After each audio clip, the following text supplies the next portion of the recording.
है। Good morning दोस्तों, आइए अब फिर आगे बढ़ते हैं, ठीक ना।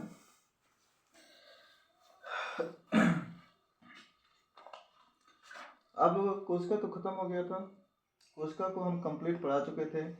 अगर सेल चैप्टर में कोई डाउट हो आपको, ठीक ना, अगर सेल चैप्टर पढ़ते हुए अगर कोई डाउट हो, ठंडी बहुत बढ़ गई है भाई, टोपी लगाना ज़रूरी है, ठीक ना।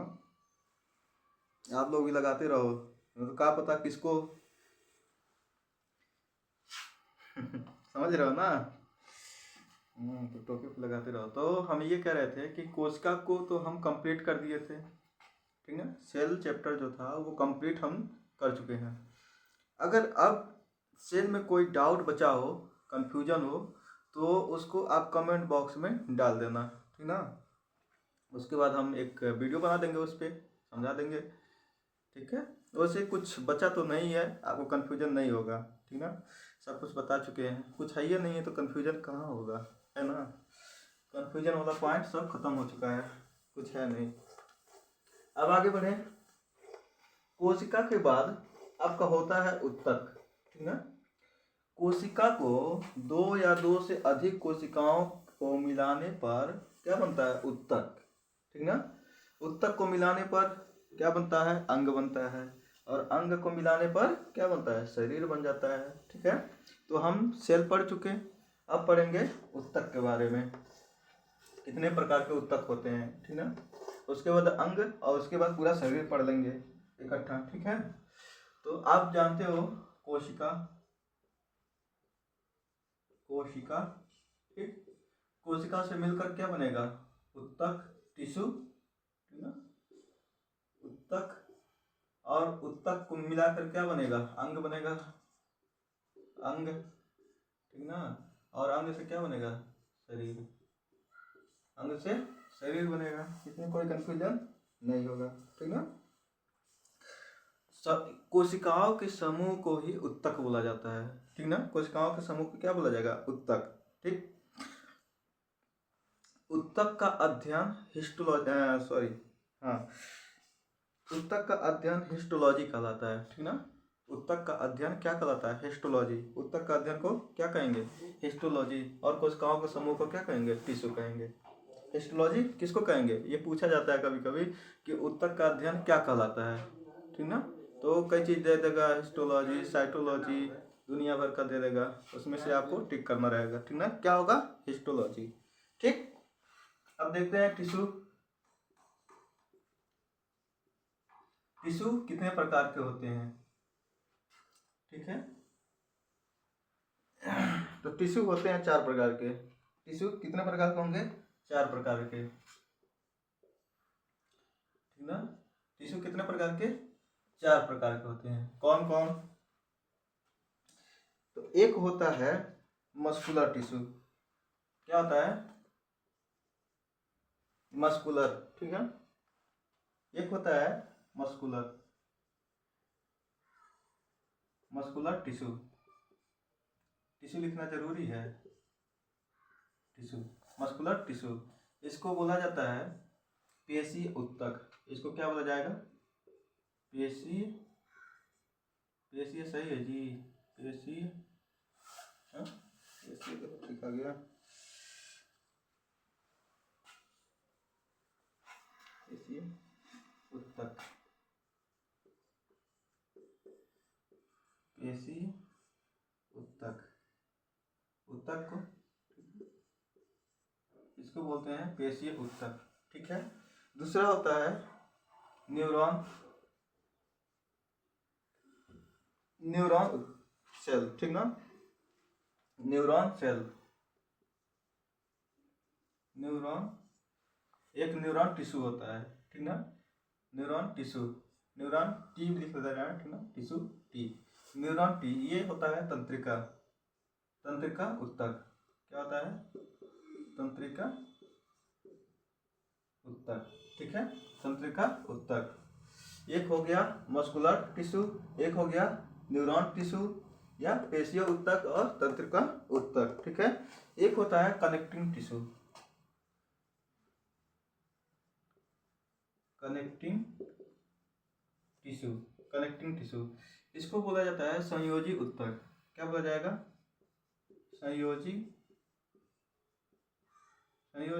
ऊतक, ठीक है, इसको बोला जाता है संयोजिक ऊतक। ये एक दूसरे से जुड़ा होता है, संयोजिक ऊतक बोला जाता है, ठीक ना। मस्कुलर टिश्यू, न्यूरॉन टिश्यू और कनेक्टिंग टिश्यू। उसके बाद एक होता है एडिपोज ऊतक। एडिपोज ADPOSE, एडिपोज ऊतक, एडिपोज टिश्यू, ठीक है। इसको बोला जाता है उपकला ऊतक। इसको क्या बोला जाएगा? उपकला ऊतक। ऊतक को लिखने की जरूरत नहीं है, उपकला ऊतक, ठीक ना। बोल तो रहे हैं ना, आप समझ जाओ। Muscular tissue, neuron tissue, connecting tissue, adipose tissue, इसको बोला जाएगा पेशीय ऊतक, इसको तंत्रिका ऊतक, इसको संयोजी ऊतक, इसको उपकला ऊतक। इसमें कोई कंफ्यूजन नहीं है, ठीक ना। पेशीय ऊतक में क्या होगा? जैसे मांसपेशी है, पेशी ऊतक में क्या होगा? मांसपेशी है, मांसपेशी, ठीक ना, मांसपेशी क्या होगा इसमें? मांसपेशी ऊतक, ठीक है। मांसपेशियां आती हैं, मांसपेशियों की संख्या कितना होती है? 639। कितना होती है मांसपेशियों की संख्या? 639। पेशीय ऊतक में कौन आएगा? मांसपेशी आएगा। जैसे आपके हड्डियों को सपोर्ट देने के लिए, आपकी हड्डियों को सपोर्ट देने के लिए क्या होता है? तो मांसपेशी होता है, ठीक है। तो मांसपेशियों की संख्या कितना होता है? 639। न्यूरॉन टिश्यू में क्या आएगा? आपका ब्रेन आएगा, ब्रेन या दिमाग या मस्तिष्क, ठीक है, या कह सकते हो कि मस्तिष्क, सही है कि मस्तिष्क? अरे क्या लिखी है? मस्तिष्क, ब्रेन लिखो, मस्तिष्क, ठीक ना। ब्रेन हो गया। संयोजी ऊतक में आपका क्या होगा? जैसे संयोजी ऊतक में जो हमारी हड्डियां होती हैं, ठीक ना, जो हम लोगों की हड्डियां होती हैं वो क्या होती हैं? ज्वाइंट होती हैं। तो हड्डियों, ठीक है, हड्डियों और कार्टिलेज, दो हड्डियों को जोड़ने का काम कौन करता है? कार्टिलेज करता है। उसको क्या बोला जाएगा? संयोजी ऊतक, ठीक ना। जैसे बोन और कार्टिलेज, जैसे बोन और इसमें क्या होगा? कार्टिलेज होगा, कार्टिलेज, ठीक है। बोन, कार्टिलेज, बोन को कौन जोड़ेगा? कार्टिलेज। कार्टिलेज समझ रहे हो? कार्टिलेज आगे बताएंगे क्या होता है। जैसे जब किसी हड्डी की ज्वाइंट को देखोगे ना, तो हड्डी के ज्वाइंट पे एक सफ़ेद भाग होगा, ठीक ना, एक सफ़ेद भाग होगा, और उसको छूने पे क्या होगा? वो हल्का मुलायम होता है, ठीक है। वो भी हड्डी का ही भाग होता है, ठीक है, हड्डी का भाग होता है, लेकिन वो मुलायम होता है, नरम होता है, तो उसको कार्टिलेज बोला जाता है। जैसे हम लोगों का कान, ये कान है ना, ऊपर वाला हिस्सा, ये क्या होता है? कार्टिलेज का बना होता है। ये आपका नाक का ये जो हिल डुल रहा है, ये क्या है?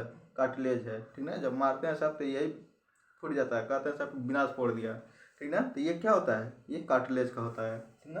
किसका बना रहेगा? कार्टिलेज का। जैसे ब्लड को, ब्लड में आप जानते हो कि ब्लड हड्डियों में नहीं पाया जाता है। आप कहोगे सर कैसे नहीं पाया जाता है, ठीक है।